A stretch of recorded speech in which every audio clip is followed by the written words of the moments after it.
시편 120편부터 134편까지 15편의 시는 성전 순례시라 불리는 시들의 모음집입니다. 성전 순례시란 말 그대로 각처에 흩어져 있던 이스라엘 백성들이 유월절 그리고 칠칠절 장막절을 지키기 위해서 예루살렘 성전을 향하여 떠나면서 불렀던 그 순례길에서 불렀던 노래들이었습니다. 즉 이스라엘 백성들은 그냥 간 게 아니라 주로 노래를 부르면서 그 여정길을 간 거예요. 갈릴리에서부터라고 말하면 약 사나흘 정도의 그 거리를 15편의 시를 이 찬송이잖아요. 이 노래를 부르면서 그 길을 떠났던 겁니다. 그래서 성전 순례시라고 불렀던 겁니다. 오늘 우리가 읽은 시편 123편, 124편, 125편은 그 성전 순례 시편들 가운데 네 번째, 다섯 번째, 여섯 번째 시입니다. 오늘은 이 가운데 125편에 대해서 살펴보려고 하는데 125편은 5절밖에 되진 않습니다. 짧은 시인데요. 하지만 세 문단으로 나눌 수가 있습니다. 1절부터 3절은 여호와를 의뢰하는 자를 지키시는 여호와에 대한 신앙 고백을, 4절과 5절 상반절은 선악의 엄정한 구분과 공의의 실현 간구를, 마지막으로 5절 하반절은 이스라엘의 평강을 구하는 기도라 할 수가 있습니다. 시편 125편의 주제는 한마디로 여호와 하나님을 의뢰하는 자를 지키시는 하나님, 그 하나님에 대한 순례자의 고백과 간구라 할 수가 있습니다. 특별히 시인은 오늘 본문 1절, 2절에서 이렇게 고백하고 있습니다. 여호와를 의지하는 자는 시온산이 흔들리지 아니하고 영원히 있음 같도다. 산들이 예루살렘을 두름과 같이 여호와께서 그의 백성을 지금부터 영원까지 두루시리로다. 우리가 인생길을 살아가다 보면 흔들릴 때가 많아요.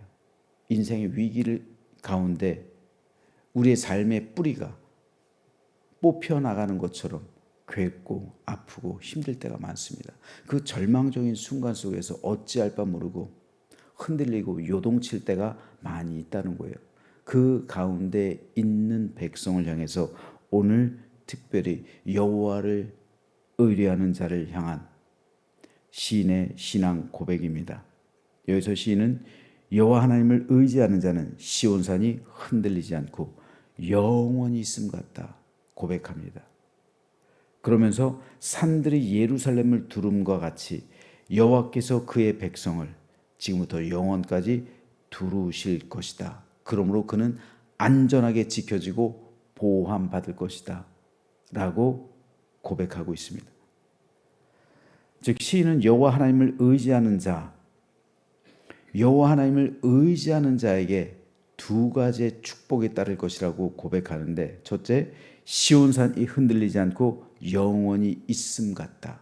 둘째, 산들이 예루살렘을 두름과 같이 하나님께서 그 사람을 영원히 두르셔서 안전하게 지켜주시고 보호해 주실 것이다 라는 말입니다.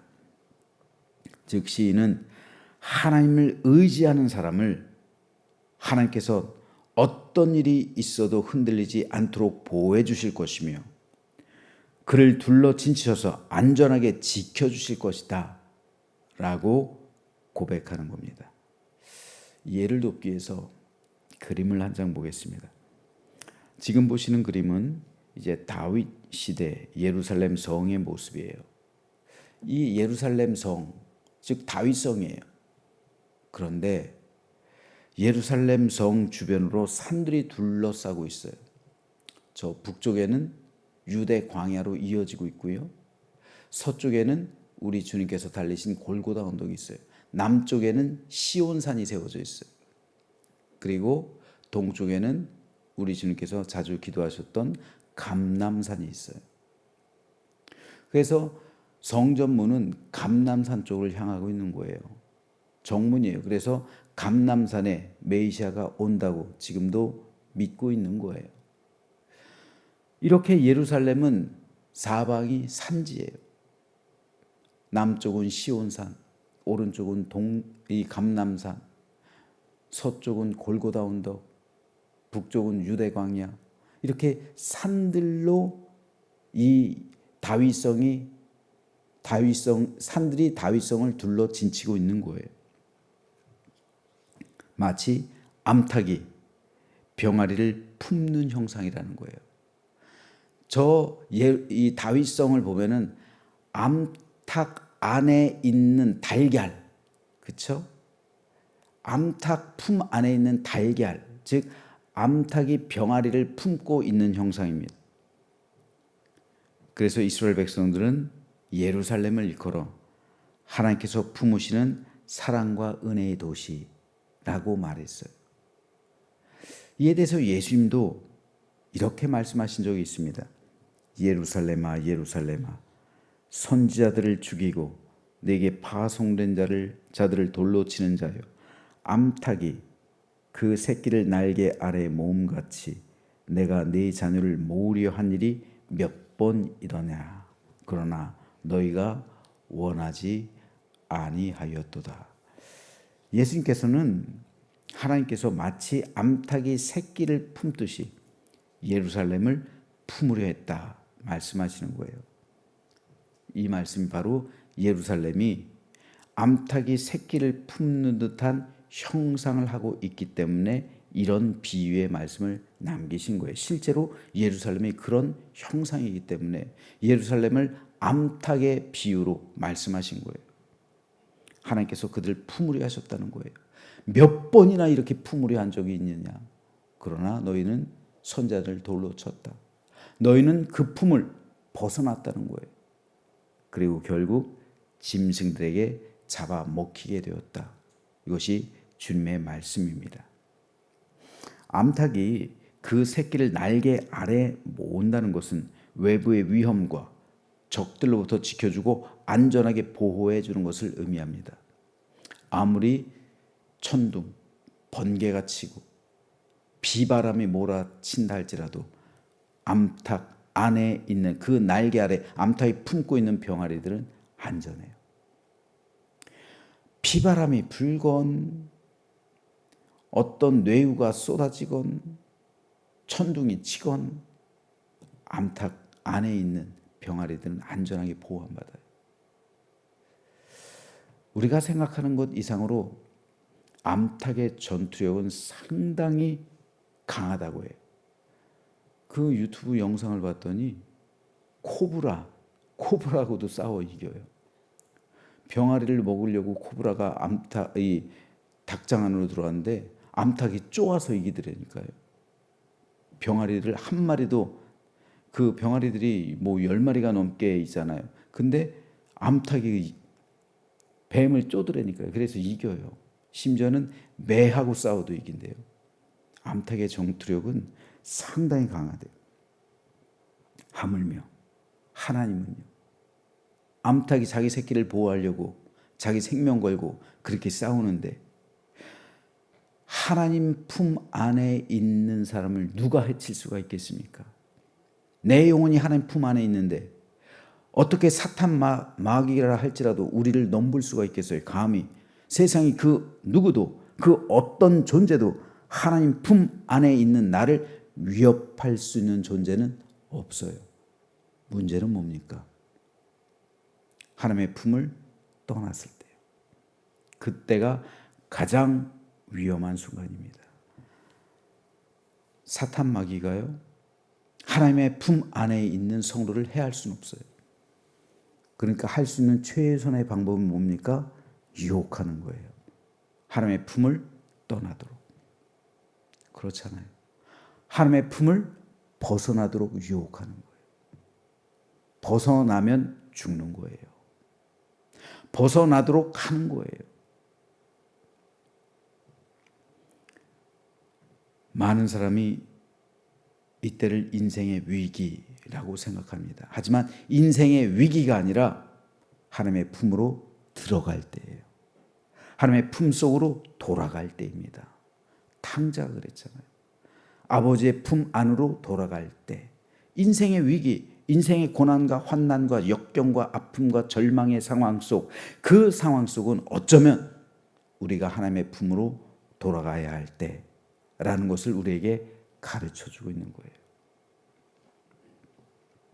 왜냐하면 하나님의 품 안에 우리가 있다면 우리는 안전하게 보호받기 때문입니다. 그래서 시인은 여호와를 의지하는 것, 다시 말해서 여호와의 품 안에 있는 것이 위기 가운데 있는 인생들에게 있어서 가장 좋은 해결책임을 밝히고 있는 거예요. 그 사람은 바로 어떤 사람이요? 여호와의 품 안에 있으면 시온산이 흔들리지 않고 영원히 있음 같을 것이며 산들이 예루살렘을 두rum처럼 여호와께서 그 사람을 지금부터 영원토록 두루시기 때문입니다. 그렇다면 오늘을 살아가고 있는 현재 우리들의 모습은 어떻습니까? 우리 역시 인생을 살아가다 보면 여러 가지 삶의 굴곡을 만나고 위기를 경험할 수 있습니다. 그때 우리는 두 가지 질문을 해봐야 돼요. 내가 하나님의 품 안에 있는가? 나는 지금 여전히 하나님의 품 안에 있다고 내가 확신하는가? 이 질문이고요. 두 번째는 혹 내가 하나님의 품을 벗어난 것은 아닌가?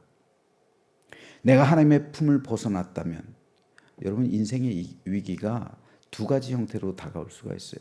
하나님의 품 안에 있을 때도 인생의 위기가 올 수 있어요. 그렇잖아요. 암탉이 새끼를 품고 있다고 해서 코브라가 밖에 없는 게 아니에요.